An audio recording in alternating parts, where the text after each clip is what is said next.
This episode is brought to you by Anytime Fitness. We may talk a whole lot about sports, but when it comes to keeping fit ourselves, there's definitely room for improvement. I hit this point early July. I was just like, I am not in good enough shape.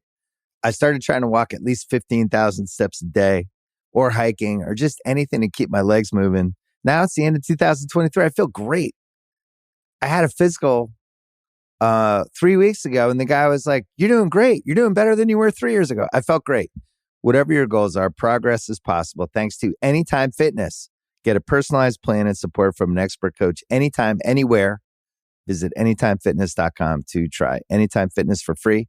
Start to train for your life. Terms, conditions, and restrictions apply. See website for details. This episode is brought to you by Atlassian.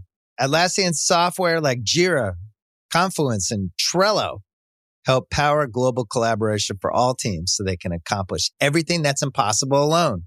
Because individually we're great, but together we're so much better. Learn how to unleash the potential of your team at Atlassian.com. Atlassian.com. Atlassian. Tap the banner or visit this episode's page to learn more.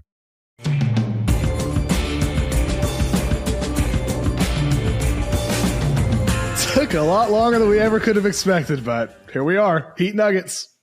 We got to a game 7 of the Miami Heat versus the Boston Celtics. A lot of drama considering the Celtics were looking to do what 150 other teams that were down 3-0 had not been able to do, which is win a game 7. And they were unable to do it, and quite the anticlimactic game, because the first play of the game, Jason Tatum rolls his ankle. The first quarter of the game, the Boston Celtics put up their lowest scoring first quarter of the entire season. And though, there were a couple runs here and there, a couple times where the crowd got into it, the Heat really controlled this game from beginning to end and end up with the final score walloping them. And it can't be happy times in Boston when you've got Bam Adebayo holding up the Bob Cousy trophy and Jimmy Butler holding up the Larry Bird trophy in Boston, where they were able to win 3 games in this series and win the Eastern Conference Finals. I guess I'm not surprised the Heat won. I am surprised in the manner in which they won. What say you? I'm surprised they handled it in the way they did too, Chris. You don't expect this to happen on your home floor, but ultimately this is a Celtics team that has struggled at home throughout the season and in the playoffs. They are a team that historically, when their backs are against the wall, they've had success down 3-2. They had success down 3-0. But a lot of the times when they've been in those situations, once they're up, then they kind of slip back. And that's happened over the years with them. In Game 7 against the Cavs in 2018, their offense kind of clenched up, couldn't get anything going. I believe they had 79 or 78 points in that game, only 84 tonight. This is something that's been happening regardless of, the supporting cast, regardless of the coach. To me, this is something that has been a symptom of the Tatum Brown-led teams for, 5+ years now, that in some of these tough games, they just kind of fold on offense. But ultimately, though, I think more than anything else, credit needs to go to Miami. They came into this Game 7 with it can't happen after the game. Spo said, we're going to go up there and we're going to figure it out. And we're going to do it somehow. And to have this type of resilience after losing 3 games in a row and potentially being the first team in NBA history to blow a 3-0 lead in the East Finals, mind you, not just the first round, not just the second round, but in the East Finals on the doorstep of the NBA Finals, the mental toughness, and then to execute the game plan the way in which they did, Spo throwing out a little sprinkle of zone and press, their defense, the perfect rotations on so many switches and rotations in that first half, aside from the Celtics slipping on some screens early. They just came out with an unbelievable game plan, and every time the Celtics made a little run, crowds going crazy, noise being pumped through the speakers, Miami just hit poised shots every single time. It was a remarkable performance by the Heat, and in some ways, it couldn't have happened any other way at all for them to be in this point as an 8 seed, almost blowing a 3-0 lead, and now here they are. So they're up 17 in the first half, and then by the time they get to halftime, they're up by 11. And in the third quarter, I actually wrote down that at one point, their lead had gotten dwindled. They were up 16. Celtics go on an 8-0 run. You'll remember this. And there's a little bump and a finish and a three-point play by Derek White. And this is exactly to your point. So it gets cut to 8. Heat go down to the other end. Caleb Martin bangs down a shot right back to 10. Celtics come down. Jaylen Brown takes a crap 3, bricks it. Now it's back to it was like all the momentum was gone. It was like, here they come. Here's the run. Here's the 15-2 run. Here's a 17-2 run. Here's where the crowd is about to jump on top of Miami. And it never came because of those timely baskets. And my God, Caleb Martin, the aforementioned, he was unbelievable. Awesome. Unbelievable. The whole night. I mean, starts off the game in the first half. He's 14 points, 7 rebounds, 2 of 3 from 3. And it's not just, the counting numbers. It's the timeliness of his production. He ends the game with 26 points, 10 rebounds, 3 assists. He doesn't turn the ball over. He gets you a steal. And he plays 44 minutes, the most on the entire team. Unbelievable. He was absolutely magnificent the whole series. I know Jimmy Butler won, the player of the series or whatever. But Caleb Martin probably should have won that award if we're being honest. He was their most consistent option. He played heavy minutes. He was very good on defense. 15 rebounds in game 6, 10 rebounds tonight, crashing the board, super active. The clutch shot making, he made smart plays on the floor. He didn't force the issue either. He had one heat check 3 that he pulled up and missed, but I mean, I thought he played as good of a basketball game as you can ask for. Never mind from a guy who's a non-star player, an undrafted player. Like, you had that context on top of it. I think it was Reggie Miller might have said during the broadcast, if you're just tuning in and seeing Caleb Martin and wondering who this guy is, he's been doing this the whole playoffs, the whole series. And it's true, man. That he represents this Miami roster, though. We talked about it last week, I believe, after they were up 3-0, right? About all the undrafted guys on this roster and what they represent with the toughness and the resilience they had to battle through to get to this point, from the Gabe Vincents and Duncan Robinson, Max Strus, Jimmy Butler being the head of that above everybody else on that roster. But Caleb Martin, man, I'll tell you what, when you got him at 26 points on 11 to 16, then you look at the other side and Jaylen Brown, the guy who's potentially going to get paid 5 years, $295 million with only 19 points on 23 shots with 8 turnovers. Just a disastrous game by Jaylen Brown on the flip side of that from the non-star player next to Jason Tatum. Look. Well, hold on now. I know you're saying non-star. He did make an all-NBA team, which is why he has the ability to make that kind of money. I should say. Let me rephrase that.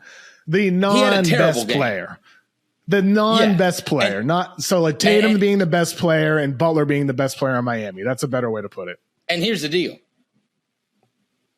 it was clearly the worst time to have a pathetic game, considering it's game 7. Beyond that, it is compounded with Tatum being an absolute shell of himself. This is when they needed Jaylen Brown to be great. They didn't need average Jaylen Brown. They needed great Jaylen Brown tonight because they didn't have a guy.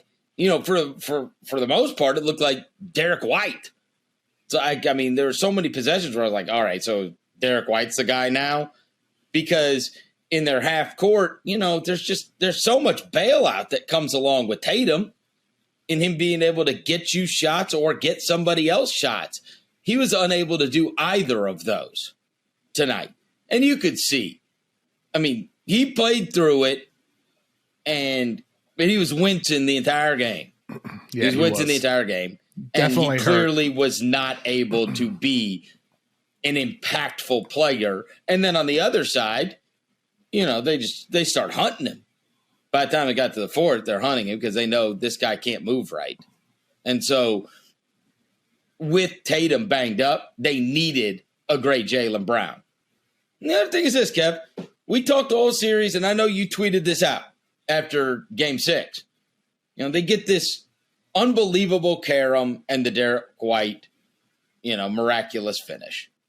But underlying with that was that they were not hitting threes at the rate that has been indicative of Celtics victories throughout this year. No, we've talked a million times about how they shoot 40%, they win. If they don't shoot 40%, they're a less than 500 team over the course of the season. They're very dependent on that shot. They got away with not shooting a high clip. In fact, shooting a miserable clip in Game 6. Their worst clip of the entire season, Chris. Right. But we have a very big sample size that says they're not winning games like that, right? They're not winning games when they're shooting that poorly. And they come out tonight, and they're 0 of 10 from 3 in the first quarter, in that lowest scoring quarter. They start off 2 for 15. They end the game 9 for 42. Whew. And I know that the old school guys and the TNT guys are like, look, this can't just be, hey, if we make a bunch of threes, we win. If we don't make a bunch of threes, we lose. Like, take the ball to the basket. This is a team that you are playing against that has very little rim protection, And so you are bailing them out. I mean, I think you're going to see a different deal with Jokic in that next round. Clearly, you're going to see a much different deal with Jokic in that next round. But I felt like there's just – if you're not going to punish them for being small and you're going to take threes no matter whether you're making them or not, you're at mercy of games like this. And when you're 9 of 42, not only do you get beat, you get destroyed. And it's hard. Yeah. It's hard to make threes at a very high clip as the series go on. You're playing every other day. Legs are tired. And making threes at a very high clip, especially when you're taking a lot of half-court threes, probably isn't in the cards. And it just didn't seem to matter. That's how they play. And so they went down with that ship. It really was live by the three, die by the three. They got away with it in Game 6, but they sure didn't tonight.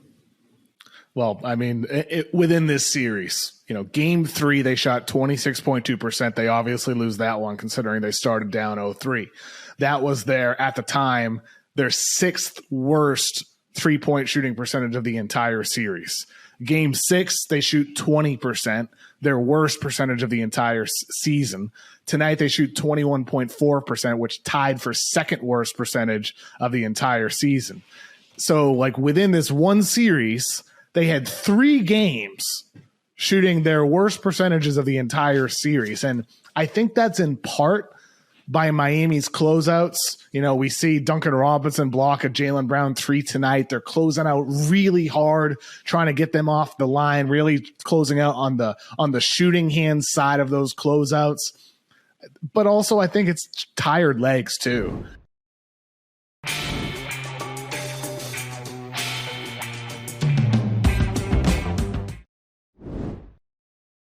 I think your point that Jason Tatum's turned ankle is not responsible for Jaylen Brown's 50 bad shots and 8 turnovers is a worthy one. Jaylen, I look forward to seeing what the conversation about Jaylen Brown is going to be in the coming weeks leading up to free agency, because, here's a guy who's going to be potentially getting paid 5 years, $295 million. He did not look like a $50 million player in a must-win Game 7 in which his co-star did need some assistance with shot creation. The Jaylen Brown-led offense did not produce in the way in which they needed it to. He was sloppy with the ball. took bad shots. He did not look like a guy that's going to be worth that money. And so now for the Celtics, you think about their situation. What do you do? Can you pay him that money? Can you? Conventional wisdom is, well, you got to pay him. Yes. You can't lose him for nothing, but you could try to flip him. That's the answer. Yes. You keep the asset, and then you can. But you got to try to flip him. But you got to try to flip him. Portland for something involving three. Washington with Beal. Like, you got to look for deals out there. You have to. Let me ask you this though. I'm going to play devil's advocate on this. All right. Okay. They're in the finals or the Eastern Conference Finals damn near every year. I agree. That's so bad. I mean, you're a game away from another finals tonight, and they're both win the not finals, at the Chris. prime age yet. But they're not at the prime age yet. Boston sports teams don't raise banners for making it to a game 7 in these finals or making it to the NBA finals. It's about winning the whole thing. And with Jason Tatum and Jaylen Brown, maybe you can win with those two, but you need a playmaking presence on your team. As much as I love Derek White, that guy is awesome. Even putting aside the miraculous putback in game 6, that guy is awesome. He's been great for them all year long. He figured out how to shoot as a consistent guy from behind the arc. Brogdon's solid. Marcus Smart isn't quite the same defensively, but he still does Marcus Smart things out there. We'll see how effective he is after the NBA changes the flopping rules, but they need a guy in that backcourt who can steer the offense. So last week, Rafael Barlow, an NBA draft analyst, put on his Substack a report that he's hearing the Charlotte Hornets with the number 2 pick are weighing trade downs. That's big news. They have the number 2 pick, Scoot Henderson, Brandon Miller. Could have teams trying to trade up there. We already know Portland with number 3 is entertaining trades out or down from that number 3 spot. So, I mean, we'll see with Charlotte here. It's going to be fascinating to see what they do. If they prefer an Amen Thompson or an Osar Thompson or a Cam Whitmore, you could trade down from number 2 to a 5, a 6, or 7. Orlando's got 2 lottery picks at 6. Indiana has 3 first-round picks at number 7. They have a lot of options there. But if they stay there, I had a recent conversation with Kyle, Mann, and Tate Frazier, who is a Charlotte Hornets fan, about what they should do. Here's my conversation with them getting into the Hornets. Hornets, who landed the number 2 pick in the NBA draft. Number 2 again. Sound familiar? Yeah, I feel like this is deja vu. I don't know how this keeps happening, but the Hornets get the number 2 pick right when you want, Shaq or Dwight Howard or Anthony Davis. You settle for Michael Kidd-Gilchrist, right? What a consolation. Oh, my God. Tate, of course, big Charlotte guy, mostly known for North Carolina Tar Heels, but also a Hornets fan, a former Bobcats fan. Now I don't know about the Bobcats. I would put. You got to make sure you put tortured in there. Yeah, because it just anytime you talk about your energy when you talk about UNC as opposed to the Hornets. I mean, you were arguing against the Hornets getting Wemby, which is like an amazing intentional self-own that you don't see very much. New Orleans stole the original Hornets, right? And I still think that they have our good fortune, right? I feel like Zion would have been on the Hornets if they never left. You know what I mean? And Anthony Davis as well. We just don't know what we're doing in Charlotte, and we'll talk about that, of course. Of course. Well, I mean, they're in a position now where they have LaMelo Ball, who's the face of their franchise, a former top pick, and he's a great young player. You land number 2, and available at that slot is Scoot Henderson, G League Ignite point guard, 6'2", high-flying, athletic guard, can pass a little bit, pull-up guy. Not the perfect fit with LaMelo. And then Brandon Miller, 6'9", forward, 3-level scorer, lean, skinny, needs to get stronger as he showed at Alabama over the season. Can pass a bit too. Better defender than Scoot. A lot of people consider Scoot the higher upside guy. I personally prefer Miller.